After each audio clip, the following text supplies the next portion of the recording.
ओम नमो भगवते वासुदेवाय। हरे कृष्णा।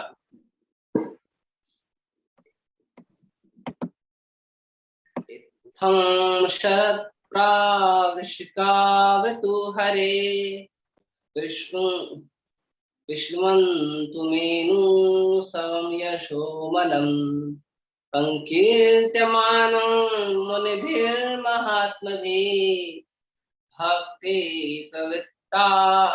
प्रवृत्तात्म रजस्तमोपः इत्थं शरत् प्रावृषिकावतु हरे विष्णुवतो मे नुसं यशोमलं संकीर्त्यमानं मुनिभिर्महात्मभिः भक्ति प्रवृत्तात्मरजस्तमोपः इत्थं शरत् प्रावृषिकावतु हरे विष्णुवतो मे नुसवं यशोमलं संकीर्त्यमानं मुनिभिर्महात्मभिः भक्तिर्प्रवृत्तात्मजस्तमोपः। करिए। हरे कृष्ण प्रभु जी। इदं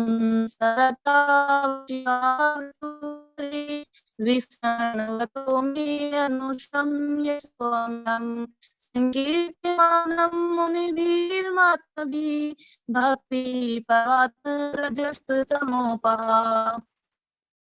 हरे कृष्ण। हरे कृष्ण प्रभु जी। इत्थं शरत् प्राविष्कृततु हरे विष्णवतो मे अनुसंभव यशो अमंगलम संकीर्त्यमानं मुनिभिः आत्मभिः भक्ति प्रवियात्मरजमोपः।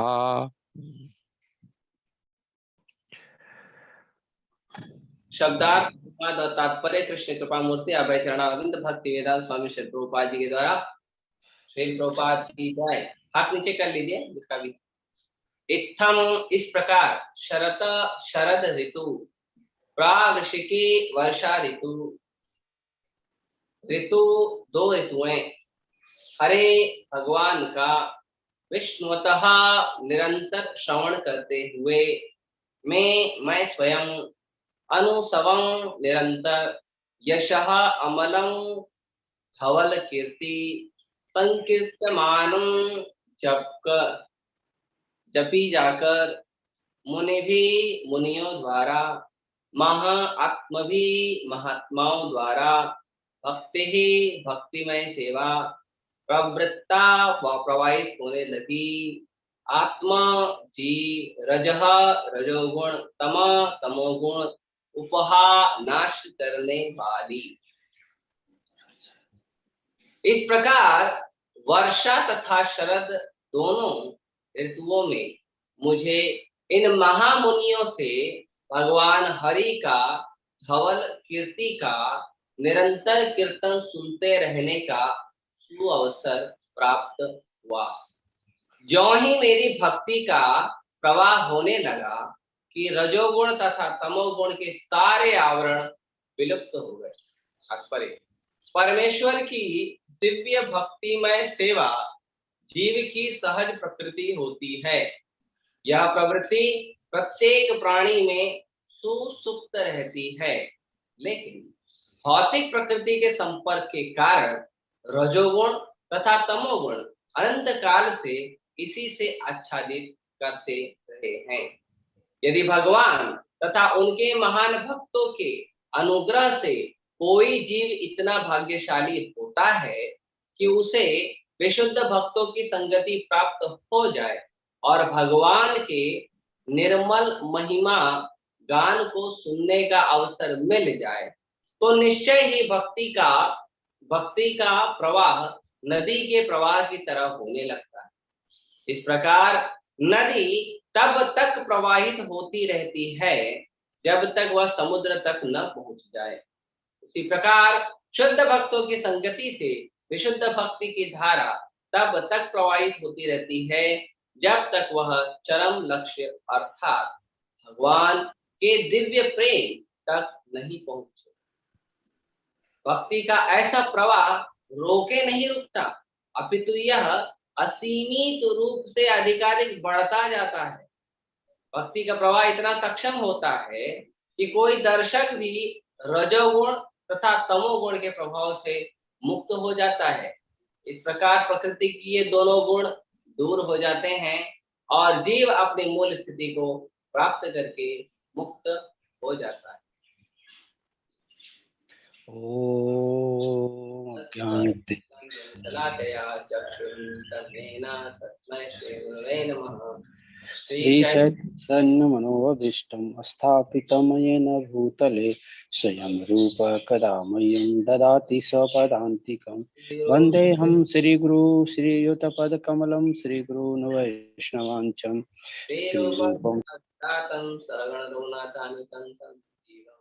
अद्वैतं सावधूतं परिजनसहितं चैतन्यदेवं श्री राधा कृष्ण पादान् सहगण ललिता श्री विशाखान्तांश्च शुपादाय कृष्ण पृष्ठाय भूतले श्रीमते भक्तिवेदांत स्वामी नामिने नमस्ते सारस्वते देवे गौरवाणी प्रचारिणे निर्विशेष शून्यवादी पाश्चात्य तारिणे नमो महावदन्याय कृष्ण प्रेम प्रदायते कृष्णाय कृष्ण चैतन्य नामिने गौरकृष्ण नमः।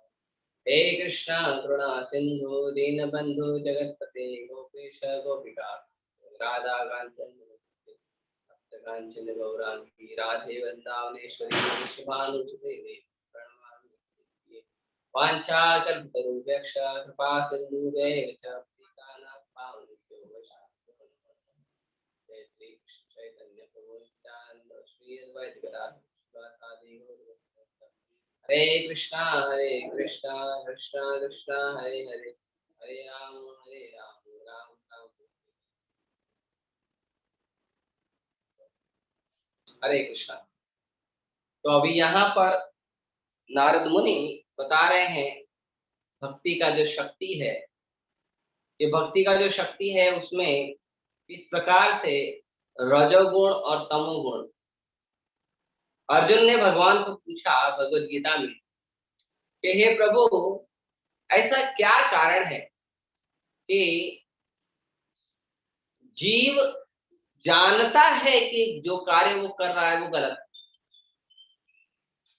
लेकिन उसके बावजूद वो उस गलत कार्य को रोक नहीं।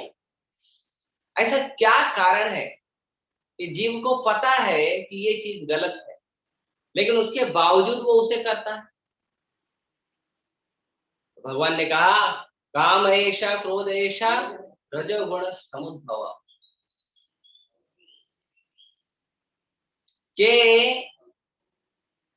ये जो रजोगुण से उत्पन्न होता है काम और क्रोध, इस काम और क्रोध के वशीभूत होकर व्यक्ति जो है वो बहुत सारे अनर्थ करता है।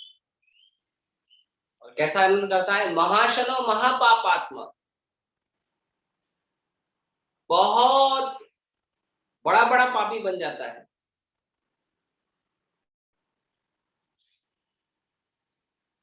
तो ये जो प्रकृति है, प्रकृति तीन गुणों से चलती है, सत्वगुण रजोगुण तमोगुण।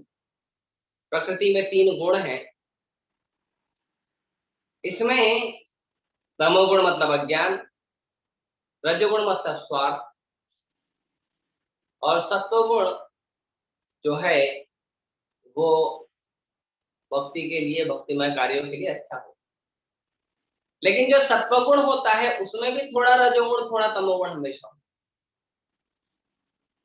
इसीलिए जो भक्ति होता है, भक्ति को जब कोई करता है तो वो भक्ति करते करते करते करते सत्वगुण में आकर भक्ति करता है और भक्ति करते करते करते करते वो उस सत्वगुण जिसके अंदर रजोगुण तमोगुण थोड़ा मिक्स है उसको शुद्ध कर लेता है। उसको है ना शुद्ध सत्व। तो भक्ति जो है वो शुद्ध सत्व है।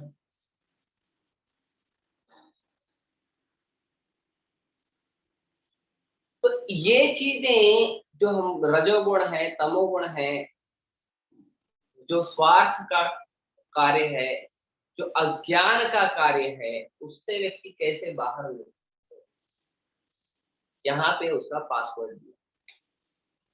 यहाँ पे बताया है कि किस तरह से व्यक्ति रजोगुण और तमोगुण से बाहर निकल सकता है, बड़े आसानी से, बिना कोई कठोर मेहनत किए बड़े आसानी से वो निकल।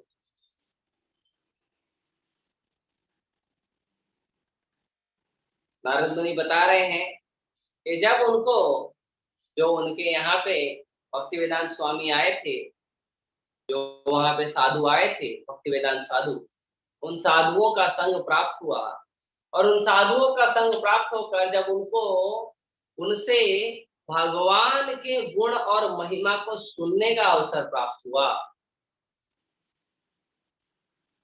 तो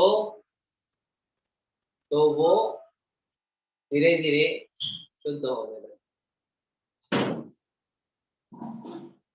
और इतने शुद्ध हुए, इतने शुद्ध हुए कि उन्होंने निरंतर भगवान की भक्ति को करना आरंभ कर दिया। और कहते हैं कि ये प्रवाह जो भक्ति का है, ये इतना बढ़ गया, इतना बढ़ गया कि ये किसी नदी के प्रवाह की तरह लग रहा, और ये नदी के प्रवाह की तरह लग रहा था, और रोके नहीं रुक रहा है। हमारा परिस्थिति उल्टा है, हम प्रयास करते हैं, वो शुरू ही नहीं होता है। अब किसी तरह शुरू हो जाता तो बार बार ब्रेक लग जाता।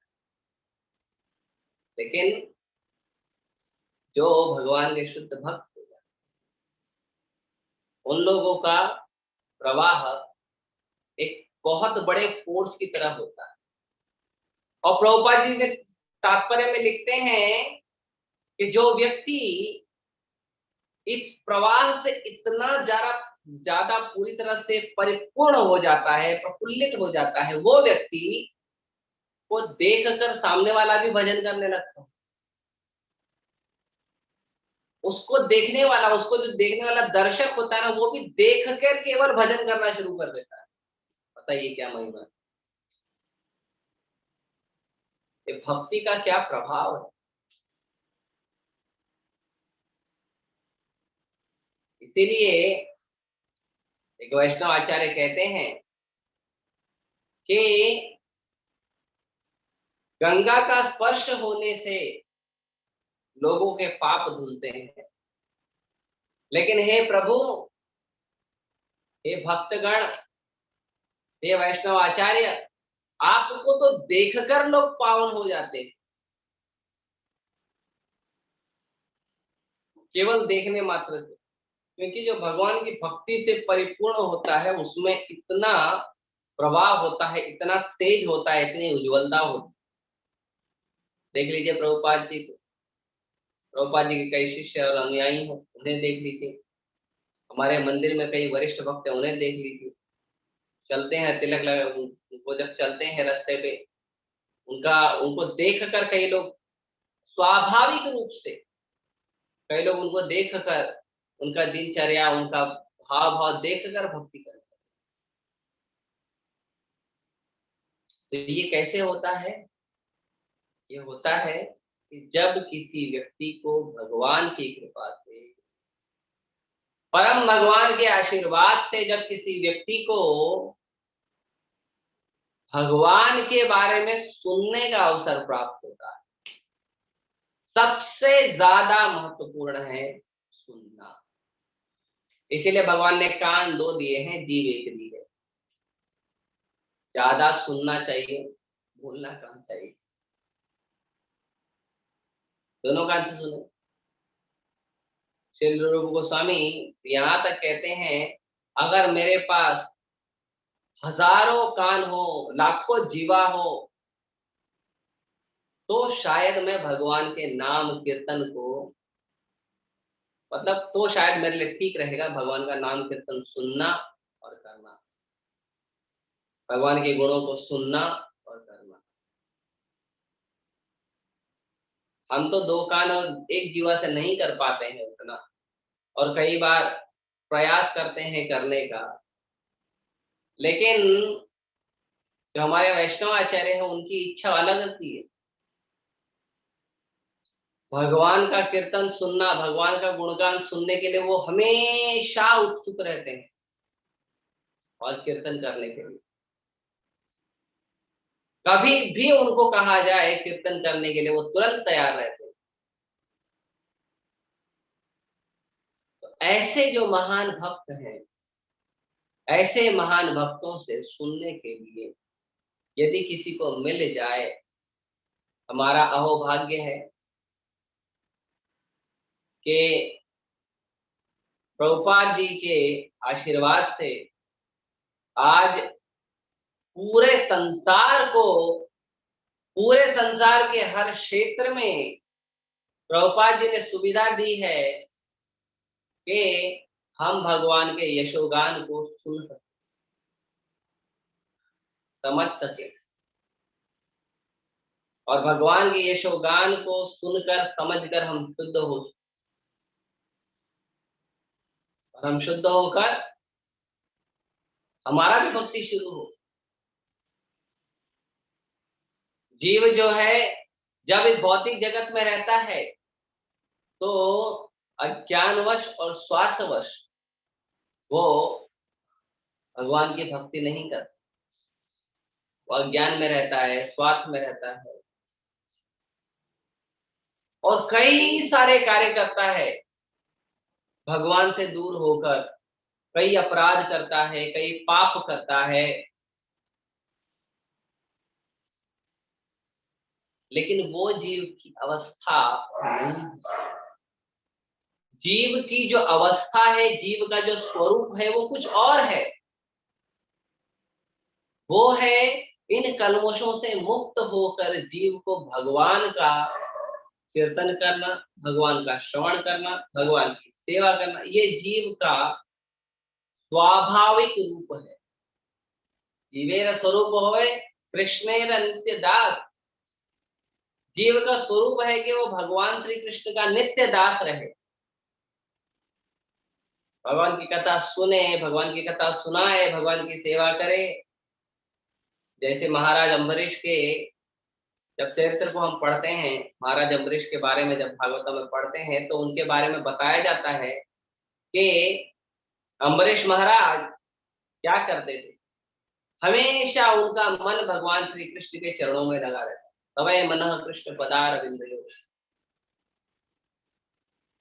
हमेशा अपने शब्दों से केवल भगवान के गुणों का वो वर्णन करते थे, केवल भगवान के गुणों को सुनते थे, भगवान के श्री विग्रह का दर्शन करते थे,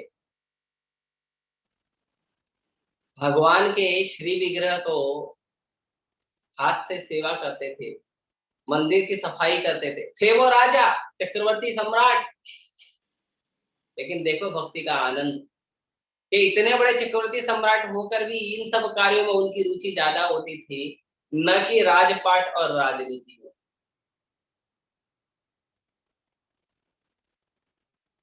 आजकल तो हम देखते हैं छोटे छोटे व्यक्ति लोगों का राजपाट और राजनीति में इतना ज्यादा रुचि होता है जितना तो राजनेता करनी है, नुक्कड़ पे खड़े होकर न जाने कितने घंटों बात करते, लेकिन वो राजा होकर भी ऐसा भाव, ये अद्भुत। भगवान की सेवा करते थे, वो जाकर वो जब पैरों द्वारा भगवान के धाम में घूमने की सेवा करते, भगवान के धाम जाते, जीवा से भगवान का गुणगान करते थे और भगवान के प्रसाद स्वीकार करते थे और हर समय केवल भगवान की सेवा में लगे रहते, हर समय। इतना कि भगवान ने स्टैंडिंग ऑर्डर दे के रखा था सुदर्शन चक्र को, स्टैंडिंग ऑर्डर, मेरे पास पूछने के लिए आना नहीं, मैं आपको भेज रहा हूं अम्बरीश महाराज की रक्षा के लिए, तुमको पूछने आने की जरूरत नहीं है कि अभी आक्रमण करूं या नहीं करूं। अम्बरीश महाराज को जब भी कुछ परेशानी हो तुरंत उनके लिए आप तैयार रहिए। दुर्वासा मुनि इतने महान योगी, जब वो आए और थोड़ा सा उनको ठीक नहीं लगा अम्बरीश महाराज का व्यवहार, हालांकि व्यवहार ठीक था लेकिन उनको अनुकूल नहीं लगा उनके हिसाब से, तो उन्होंने कहा अम्बरीश मैं तुम्हें मार दूंगा। उन्होंने अग्नि दैत्य को प्रकट किया। जैसे ही अग्नि दैत्य अम्बरीश महाराज की ओर बढ़ा, उतने में सुदर्शन अपनी अग्नि से अग्नि दैत्य को खत्म कर दिया। उसके बाद दुर्वासा मुनि जैसे इतने महान तपस्वी को पूरे ब्रह्मांड में घुमाए, क्या देवता, क्या ब्रह्मा जी, क्या शिव जी, क्या भगवान स्वयं विष्णु, सब जगह भगाए। सब जगह वो दौड़ने लगे सुदर्शन के डर से, सब जगह जा रहे थे। ब्रह्मा जी के पास गए, उन्होंने मना कर दिया। शिव जी के पास गए, शिव जी कहे अरे हम तो इन सबके सेवक हैं, मैं ब्रह्मा सारे देवी देवता ये सब तो सेवक हैं प्रभु के, और प्रभु के इस सेवक सुदर्शन का हम कैसे विरोध कर सकते।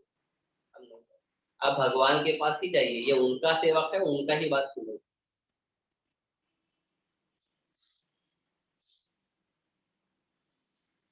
तो दुर्वासा मुनि चले गए भगवान के पास,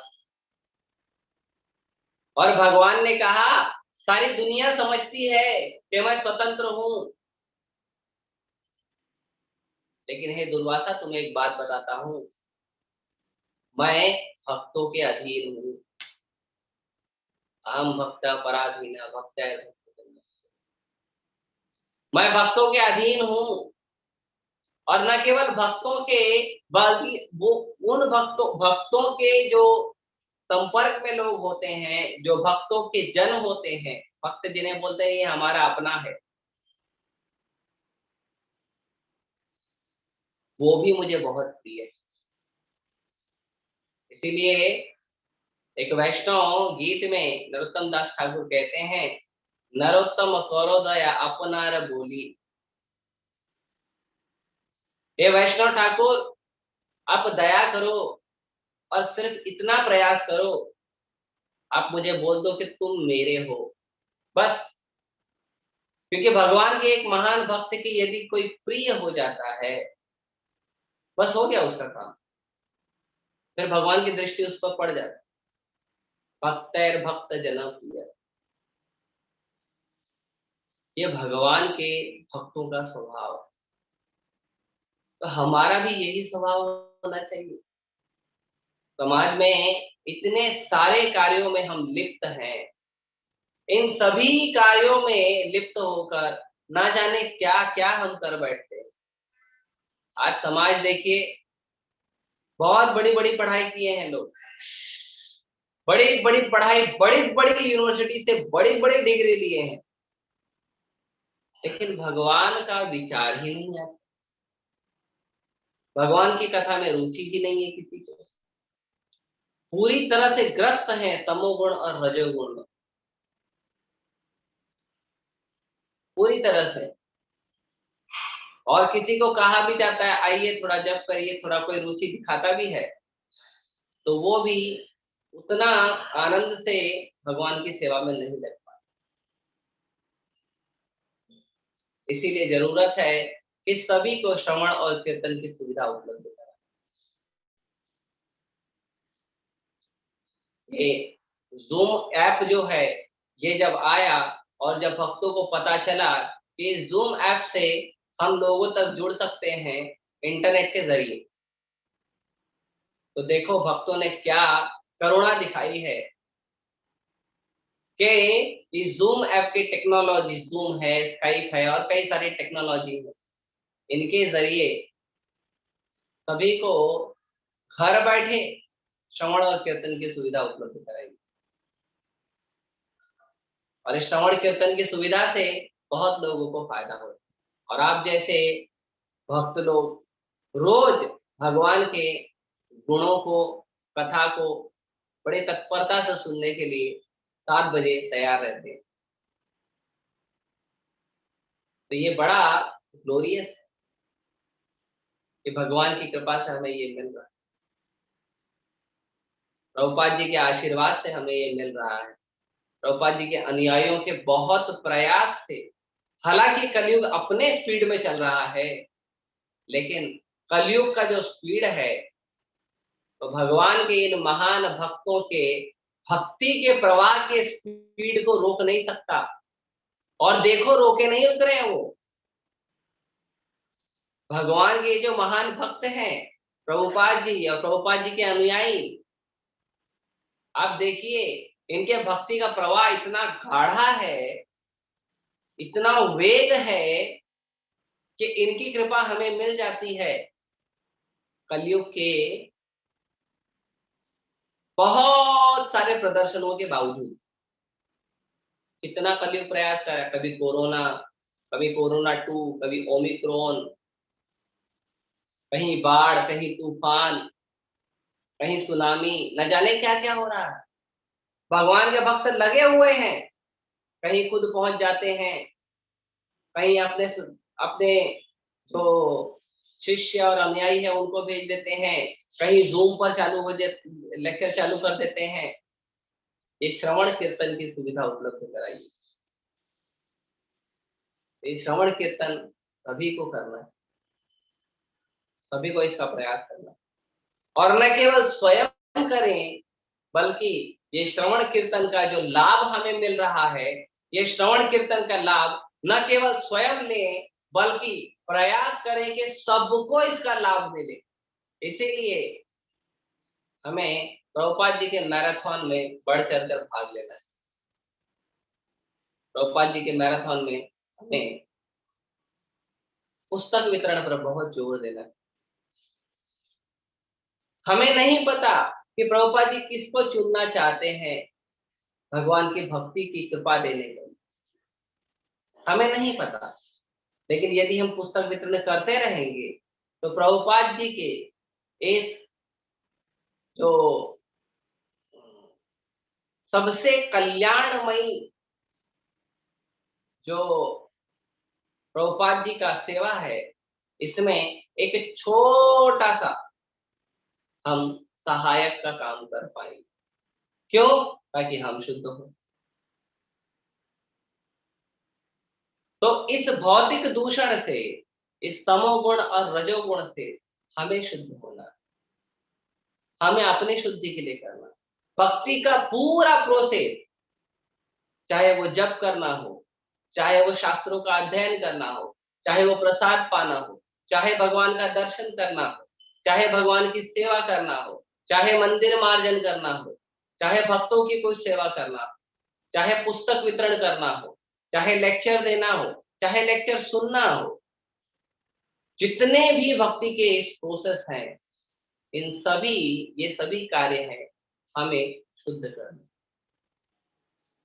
ये सभी कार्यों जब हम निरंतर करेंगे तो धीरे धीरे भगवान के आशीर्वाद से, प्रभुपाद जी जैसे आचार्यों के आशीर्वाद से हम धीरे धीरे तमोगुण और रजोगुण से दूर जाएंगे और धीरे धीरे शुद्ध हो।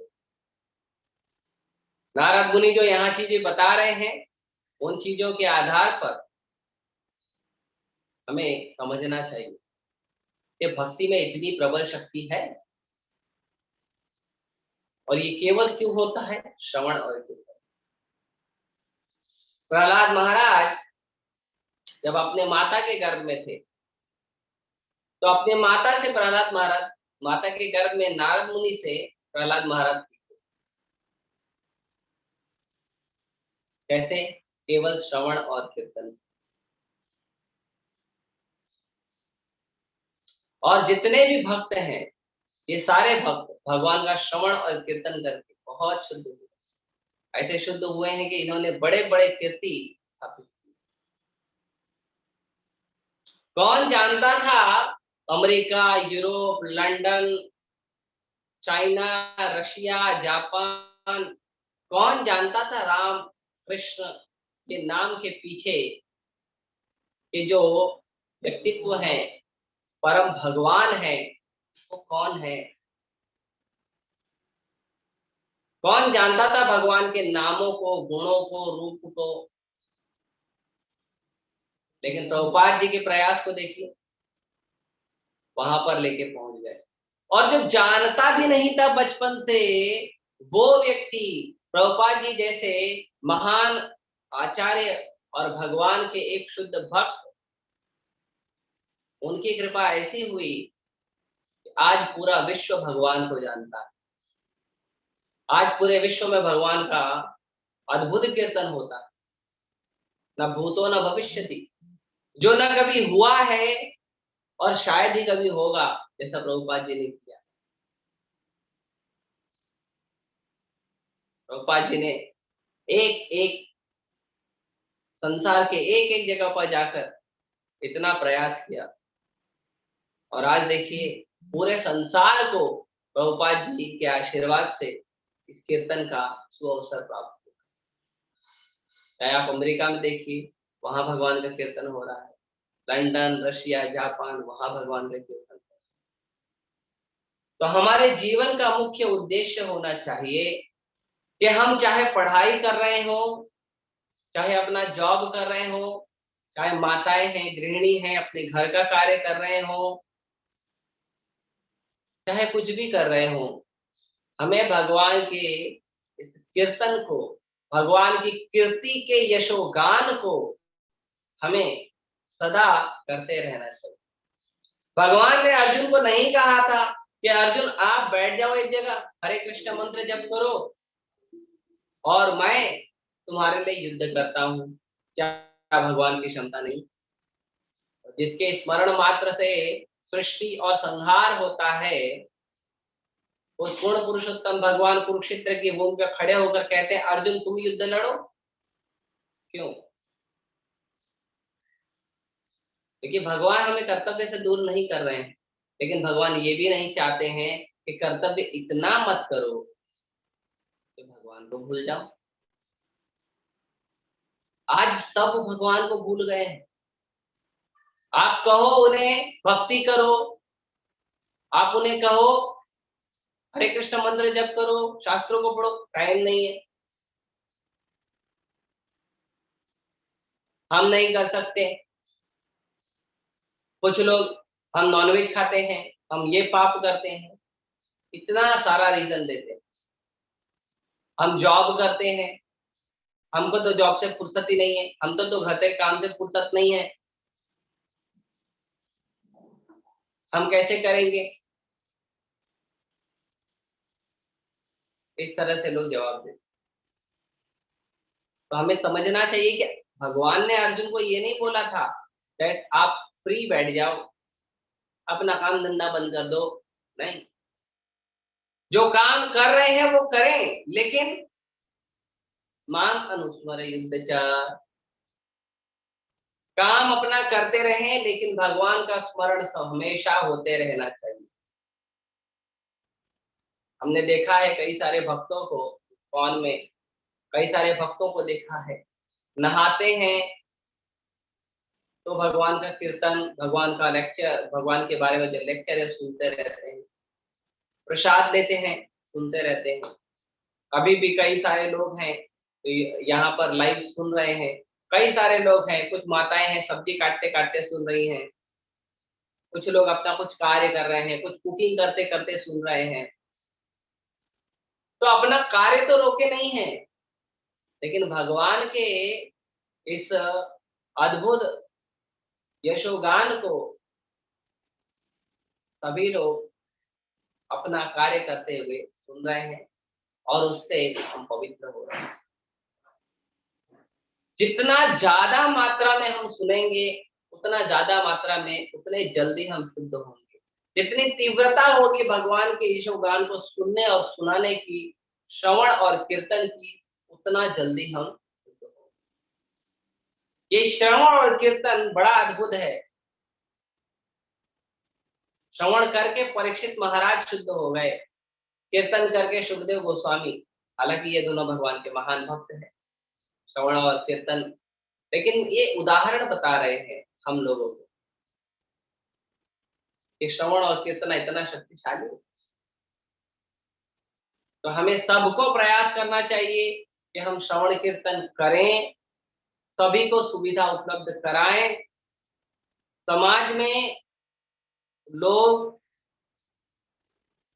गुणगान के नाम पे उन्हें कुछ पता ही नहीं है। किसी का महिमा मंडन करना है, किसका महिमा मंडन नहीं करना उनको पता ही नहीं। यदि आप भगवान का यशोगान सुनोगे नहीं और सुनाओगे नहीं, तो समाज में बहुत सारा ऐसे ऐसे लोगों का यशोगान सुनने सुनाने मिलेगा जिनको सुनकर आप हम दुखी हो जाते। बड़े बड़े बॉलीवुड सेलिब्रिटी हैं, बड़े बड़े क्रिकेट स्टार हैं, स्पोर्ट्स स्टार हैं, इनका यशोगान कितना होता है? इनका मूल्य है कितना, लेकिन इनका यशोगान देखो कितना होता है। और इनके यशोगान से हो क्या रहा है? समाज में रजोगुण और तमोगुण बढ़ रहा है। राजनेताओं का होता है, अभी चुनाव चल ही रहे हैं कुछ राज्यों में, हर समय कहीं ना कहीं चुनाव चलते रहते हैं। ये नेता अच्छा है, ये नेता बुरा है, ये नेता मुझे अच्छा लगता है, वो नेता मुझे बुरा लगता है। सबका गुणगान चल ही रहा है। संसार के अभागे लोग भगवान का गुणगान नहीं सुन पा रहे हैं, उनसे वंचित हो रहे हैं, तो भी गुणगान तो सुनना पड़ेगा। किसका? जो रजोगुणी है और जो तमोगुणी।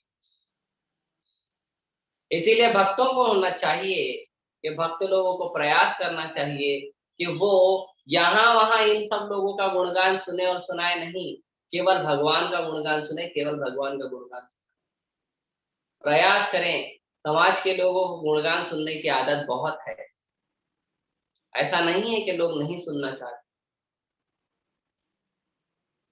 लेकिन उन्हें उनका जो गुणगान वो सुन रहे हैं, टीवी एक्टर का, टीवी एक्ट्रेस का,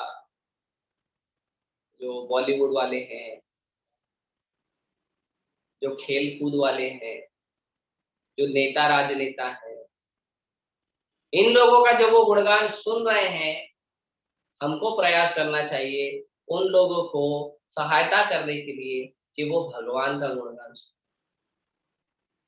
इसलिए चैतन्य महाप्रभु ने निवेदन किया है, भारत भूमि ते जन्म है यार, जन्म सार्थक करी करो परोपकार।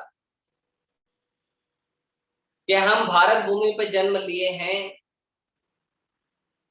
तो अपने आप को सार्थक करें श्रवण कीर्तन करके, और परोपकार करें दूसरों को श्रवण और कीर्तन की सुविधा देकर। अब देखिए प्रभुपाद जी ने कितने कष्टों को उठाया ताकि विदेशों में, पूरी पृथ्वी पर, भारत में प्रभुपाद जी के शिष्यों ने इतना मेहनत कर रहे हैं और किए हैं अब तक कि हमें सुविधा दे श्रवण और कीर्तन। तो हमें इस कार्य को आगे बढ़ाना है, वरना समाज के लोग तो सुन ही रहे हैं, न जाने किसका गुणगान, किसका महिमा मंडन, और उससे उनका क्या फायदा हो रहा है? चेतना गिरे ही जा रही है, गिरे ही जा रही है। और समाज जो है वो प्रकृति के घोर रूप की ओर बढ़ते जा रहा है। तो उससे रोकने के लिए सबसे ज्यादा जरूरी है कि हमें महाप्रभु के शिक्षाओं को स्वीकार करना चाहिए और सबको जाके कृष्ण का प्रचार करना चाहिए।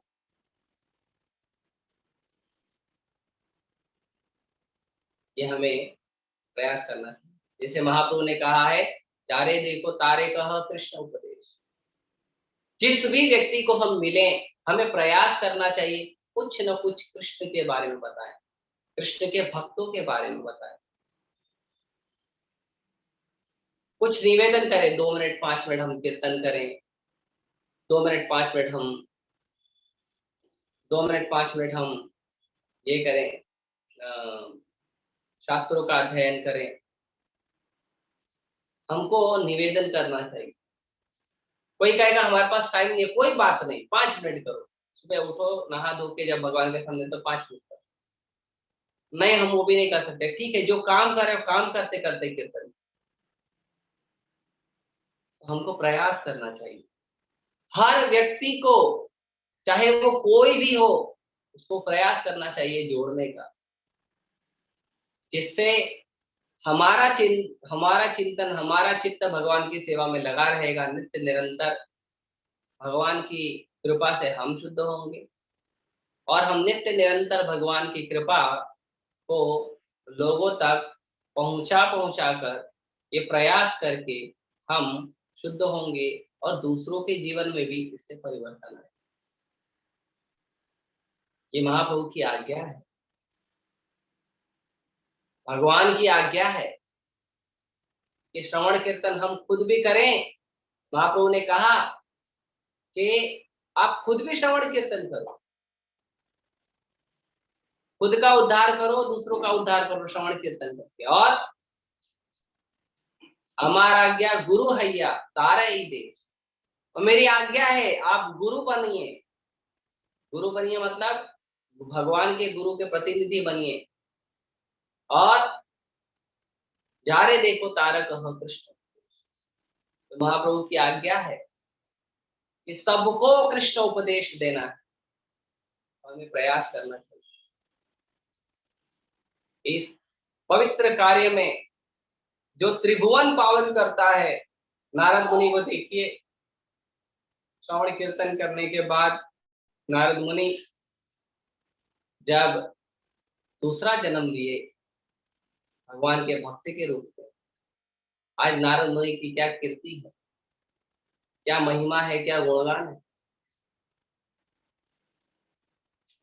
नारद मुनि की ये कीर्ति, ये महिमा, ये गुणगान करते क्या है नारद मुनि? एक ही काम है उनका, श्रवण और कीर्तन।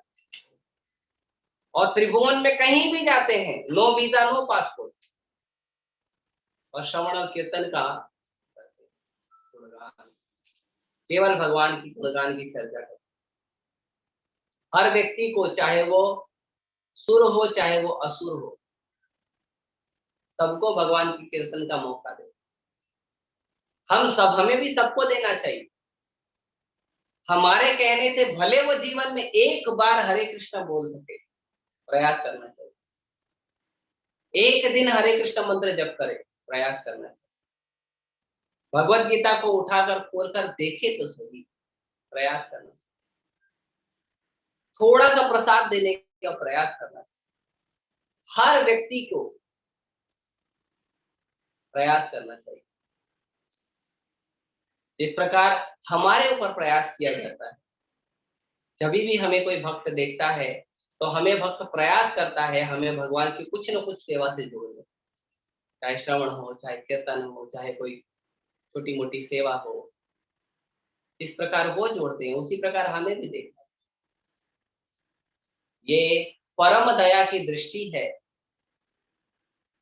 कि हम किसी भी जीव को जो संसार में रचा पचा है, उस पे सबसे बड़ी कृपा, सबसे बड़ी दया होगी, हम उसे भगवान का कीर्ति, भगवान का गुणगान, ये उन्हें पहुंचाने का प्रयास करें। जब हम ऐसा करेंगे तो धीरे धीरे परम भगवान के आशीर्वाद से हमारा भी भगवान के श्री चरणों में मन लगा रहेगा। प्रभुपाद जी जैसे आचार्यों के श्री चरणों में मन लगा रहेगा और हम भी प्रयास करेंगे, हम भी गुणगान सुनते और सुनाते रहेंगे और समाज में हम भी हर समय भगवान की सेवा में लगकर इस रजोगुण और तमोगुण के जो खलमश है उससे मुक्त हो। प्रभुपाद जी के आशीर्वाद से एक दिन हम भी शुद्ध होकर भगवत धाम जाएंगे। ये हमें प्रयास करते रहना। तो इसका जो यहाँ पे नारद मुनि बता रहे हैं, समझा रहे हैं कि रजोगुण और तमोगुण जो है वो पूरी तरह से समाप्त हो गया है। इससे भगवान के श्रवण और कीर्तन, श्रवण कीर्तन को जब हम अपने जीवन में लाएंगे तो नारद मुनि जैसे आचार्यों की कृपा से हमारे भी जीवन से समाप्त हो जाएगा और हम भी नित्य निरंतर भगवान के श्री चरणों में ध्यान लगाएंगे, भगवान का श्रवण और कीर्तन करेंगे, उसमें रुचि बढ़ेगी। इसका हमें प्रयास। किसी का कोई प्रश्न या जिज्ञासा है?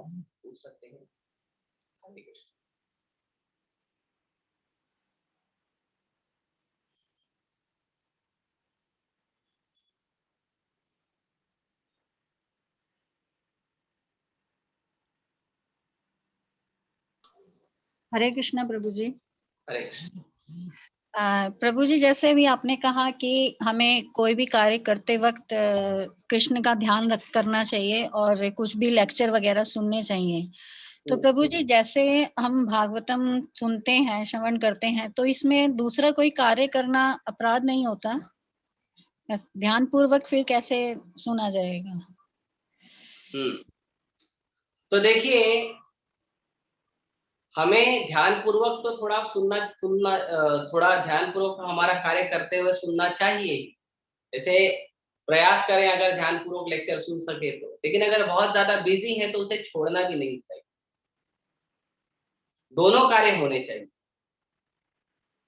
हम भागवतम भगवत गीता जो सुन रहे हैं, जैसे मंदिर में होता है, भक्त लोग करते हैं कि अपना जो सुबह का जो साधना है वो करते ही है। सुबह जल्दी उठेंगे, भगवान का वहां पे कीर्तन करेंगे, भगवान के नाम का जप करेंगे, भागवतम सुनेंगे, ये सब तो करते हैं। लेकिन उसके बाद भी भगवान का कीर्तन लेक्चर सुनना बंद नहीं करते, सुनते ही रहते हैं, है ना। लेकिन जब हम देखते हैं कि हमारे जो घर गृहस्थी के काम है, सुबह से ही बहुत सारे काम शुरू हो जाते हैं, है ना। मुश्किल होता है ध्यान लगा पाना, मुश्किल होता है कि लेक्चर को सुनना। तो कम से कम उसे बंद ना करें, उसे सेवा के साथ सुनते रहें। सब्जी काट रहे हैं, कुकिंग कर रहे हैं, सुनते रहें, तो हमारा ध्यान लगा रहे, हमारा मन, हमारा चित्त उसमें लगा रहे, उसका ज्यादा प्रयास करना। किसी न किसी तरह से हम लेक्चर वगैरह सुनते रहना चाहिए। तो भक्त लोग करते हैं, उसमें कोई अपराध नहीं, लेकिन प्रयास करें कि थोड़ा ध्यान रहे तो अच्छी बात।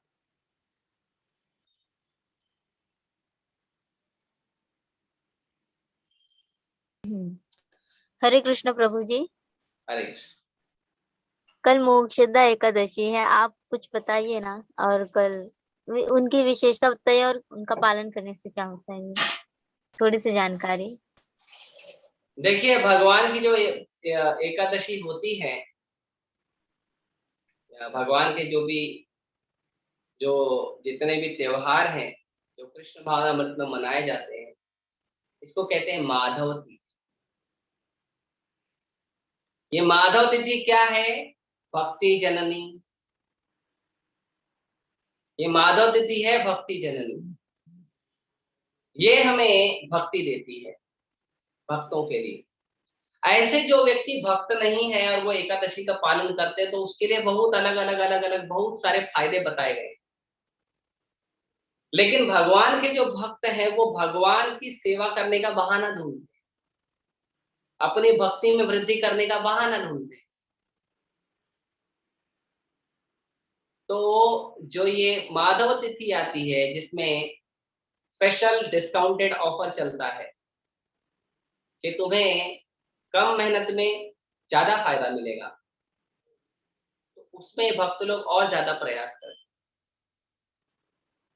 तो भगवान के जितने भी होते हैं, और रही मोक्षदा एकादशी की बात, तो मोक्षदा एकादशी का सबसे बड़ा महिमा आज के श्लोक से यदि हम जोड़ के करेंगे, तो मोक्षदा एकादशी के दिन भगवान ने कीर्तन किया था। स्वयं भगवान कीर्तन कर रहे थे और अर्जुन श्रवण कर रहे थे, और उसके प्रमाण हैं जो हमारे जीवन में बहुत ज्यादा गंभीर रूप से जरूरी है।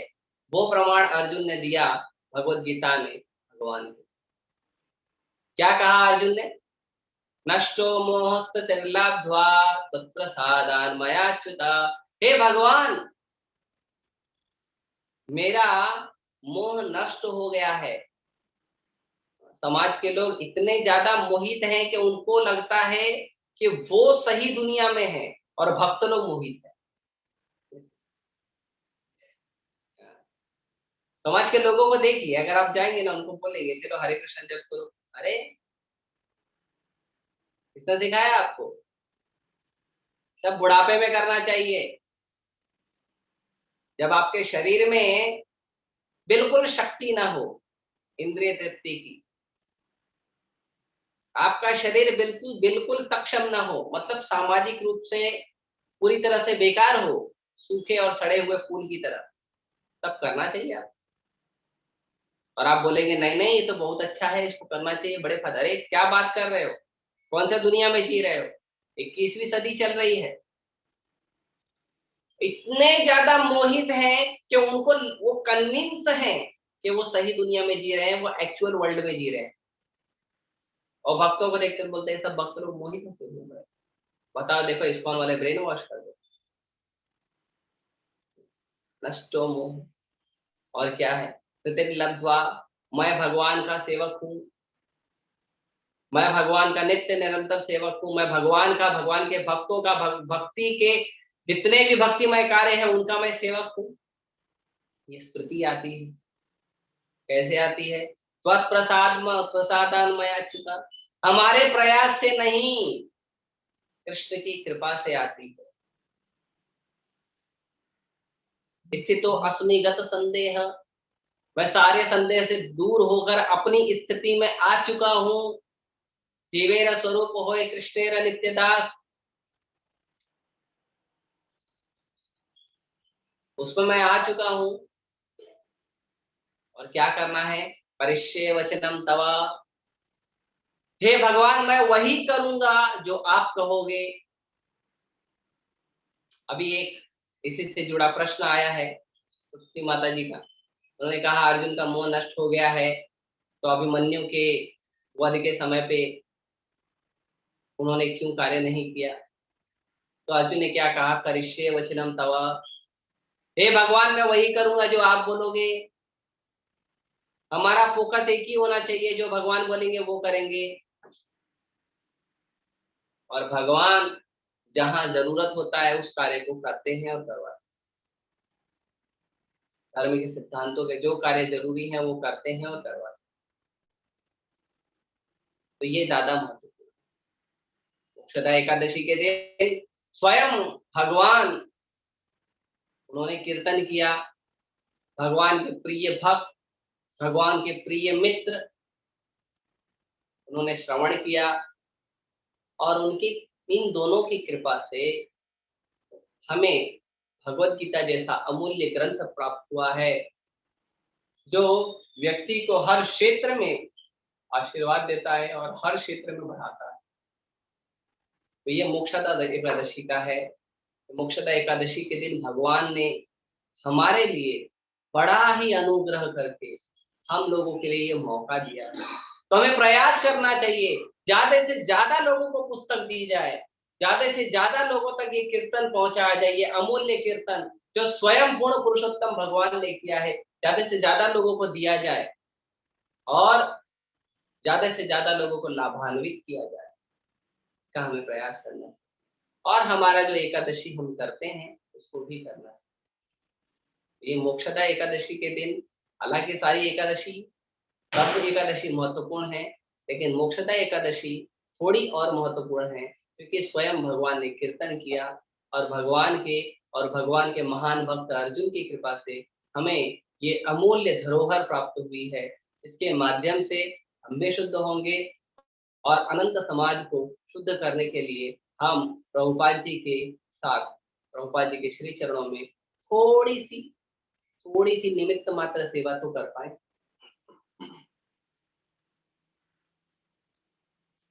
और कोई प्रश्न? सभी का जुड़ने के लिए हरे कृष्णा। श्रील प्रभुपाद की जय।